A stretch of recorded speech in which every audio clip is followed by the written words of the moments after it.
ઉપલેટામાં જન્મદિવસની અનોખી રીતે ઉજવણી કરતા શોરકુમાર બીજુભાઈ બુવા ઉપલેટા શહેરમાં માનવ સેવા ટ્રસ્ટ દ્વારા 20 વર્ષથી પણ વધુ સમયથી ઉપલેટા શહેરની દરેક ઝૂંપડપટ્ટીમાં આર્થિક પછાત વિસ્તારના ગરીબ બાળકોને માનવ સેવા ટ્રસ્ટ દ્વારા સંસ્કાર કેન્દ્રના માધ્યમથી દરરોજ સાંજે 2 કલાક ભણાવવામાં આવે છે। ગરીબ બાળકો સારા અને સજ્જન નાગરિક બને અને સમાજ અને રાષ્ટ્રને ઉપયોગી થાય તે ભાવથી માનવ સેવા ટ્રસ્ટ દ્વારા આવા ક્લાસો ચલાવવામાં આવે છે। સંસ્કાર કેન્દ્રમાં આવતા બાળકોને સંસ્થા દ્વારા દરરોજ સારામાં સારો પૌષ્ટિક નાસ્તો આપવામાં આવે છે। સાથે સાથે તેમને ભણવા માટે કરતી તમામ સ્ટેશનરી પૂરી પાડવામાં આવે છે। સંસ્થા ઘણા વર્ષોથી કામ કરતી હોય છે। ઘણા દાતાઓ પણ આ માનવ સેવાના વિવિધ સેવામાં કાર્યમાં યથાશક્તિ યોગદાન આપતા હોય છે। આજે કુતિયાણામાં નાયબ મામલતદાર તરીકે ફરજ બજાવતા અને મૂળ ઉપલેટાના બેજભાઈ સૂર્યનો જન્મદિવસ હોય અને આ પરિવારે અનોખી રીતે ઉજવણીને માનવ સેવા ટ્રસ્ટ અન્નક્ષેત્રના બાળકોને ખૂબ જ ખુશ કર્યા હતા। 70થી વધુ બાળકોને આજે આ બાળકોને શૌર્યના જન્મદિવસ નિમિત્તે ઉપલેટાને વિલેજ ગાર્ડન રેસ્ટોરન્ટમાં બાળકોને ભાવતા ભોજન કરવામાં આવ્યા હતા। સાથે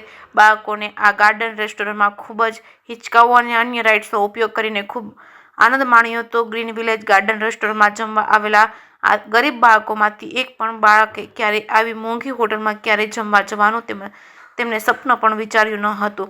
ત્યારે આવી રીતે આ પરિવારે આ ગરીબ બાળકોને ખૂબ સારી રીતે આ બાળકોને જમાડીને પોતાના પુત્ર શૌર્યના જન્મદિવસની ઉજવણી કરી હતી।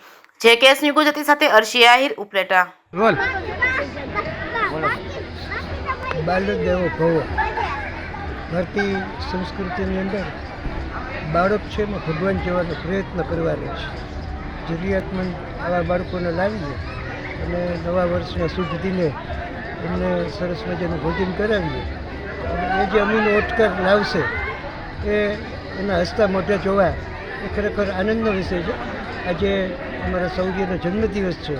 આ નિમિત્તે બાળકોને અહીંયા લાવીને એક પ્રયત્ન કર્યો છે અને જોવાનો ખરેખર ખૂબ ખૂબ આનંદ થયો છે। અસ્તુ। હું લાલજીભાઈ રાઠોડ, સંસ્થાપક શ્રી માનવ સેવા ટ્રસ્ટ ઉપલેટા। માનવ સેવા ટ્રસ્ટ દ્વારા ઉપલેટા શહેરમાં અનેકવિધ સેવા કાર્યો કરવામાં આવે છે, જેમાં ખાસ કરીને જે ઝૂંપડપટ્ટીના પછાત વિસ્તારના બાળકો છે એના માટે માનવ સેવા ટ્રસ્ટ દ્વારા સંસ્કાર કેન્દ્રના માધ્યમથી દરરોજ સાંજે ભણાવવામાં આવે છે। આજે અમારી સંસ્થામાં કુતિયાણામાં નાયબ મામલતદાર તરીકે ફરજ બજાવતા બેજુ સાહેબ કે જેમના દીકરાનો શૌર્યનો આજે જન્મદિવસ હોય તો એ જન્મદિવસ અનોખી રીતે ઉજવવા માટે આ લોકોએ એક પહેલ કરી છે અને ઉપલેટાની એક સારામાં સારી ગ્રીન વિલેજ ગાર્ડન રેસ્ટોરન્ટ છે એમાં દરેક ઝૂંપડપટ્ટીના બાળકોને સારામાં સારો જમવાની વ્યવસ્થા કરેલ છે અને પોતાના શૌર્યનો એમના બાળકનો જન્મદિવસ એક અલગ જ રીતે ઉજવેલ છે। આ પરિવાર ભુવા પરિવાર અવારનવાર માનવ સેવા ટ્રસ્ટમાં આવી રીતે દર વખતે આ બાળકનો જન્મદિવસ વિશિષ્ટ રીતે અને અલગ રીતે ઉજવે છે। તો આ તકે માનવ સેવા ટ્રસ્ટના સંસ્થાપક તરીકે હું આ પરિવારનો આભાર માનું છું અને એમના ઉમદા વિચાર કે ભાઈ જે ગરીબ લોકો છે, જે પછાત વિસ્તારના ગરીબ બાળકો છે એઓને એક સારી હોટલમાં જમાડવા અને એને ખુશ કરવા, તો એ સાચા અર્થમાં એ જન્મદિવસ ઉજવ્યો એવું મારું માનવું છે। તો આ પરિવારનો ખૂબ ખૂબ આભાર।